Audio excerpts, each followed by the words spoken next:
Hey guys, tonight we slip into the warm, golden haze of ancient Egypt, where the Nile River glints under a relentless sun, its sluggish waters carving life into a desert. You're floating on a rickety reed boat, the kind that creaks with every ripple, surrounded by papyrus stalks swaying like lazy sentinels. The air smells of wet earth and faint lotus blooms, and somewhere, a heron squawks, unimpressed by your presence.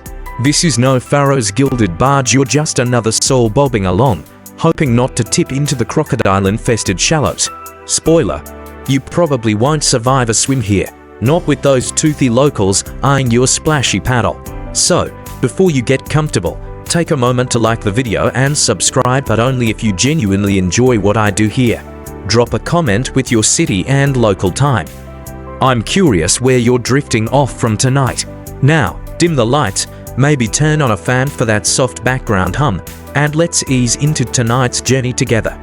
You're gliding down the Nile, the artery of ancient Egypt, around 2500 BCE. This river isn't just water, it's the pulse of a civilization, feeding fields, carrying goods, and cradling cities like Thebes and Memphis. Historians peg the Nile as the reason Egypt thrived while others withered. Its predictable floods dumped rich silt, making farmland so fertile you could practically sneeze and grow a crop.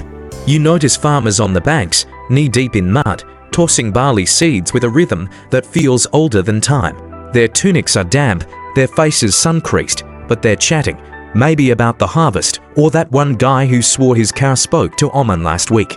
You smirk, cows don't talk, but in Egypt, gods are everywhere and people love a good divine rumor. The quirky thing, Egyptians used the Nile like a cosmic clock. They watched its floods to time their planting, time seasons to the star Sirius's rise. No fancy calendars, here just water levels and a bright dot in the sky. But historians still argue whether this system was foolproof or if quirky Nile floods ever threw their schedules into chaos. You paddle past a village, mud brick houses hugging the shore, kids splashing in shallows, while mothers weave baskets. It's peaceful, but don't get too cozy, those crocodiles are still lurking, and one's giving you the side eye. You tighten your grip on the oar, wondering if that kid's toy boat is a better bet than yours. The Nile's gentle, sure, but it's got a sly sense of humor, always ready to remind you who's boss.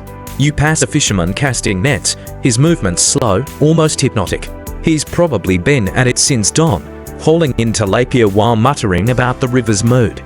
The Nile's not just a highway, it's a pantry, a road, a god. You hear a faint chant from a distant temple. Priests are up to something, as usual. Their voices carry over the water, low and droning, like the world's oldest lullaby. You're tempted to lean back, let the current pull you, but a splash nearby snaps you alert. Probably just a fish, right? Or maybe that crocodile's getting bold. You chuckle nervously, steering towards safer waters, the boat rocking like it's laughing with you. The Nile's got stories, and you're just starting to hear them.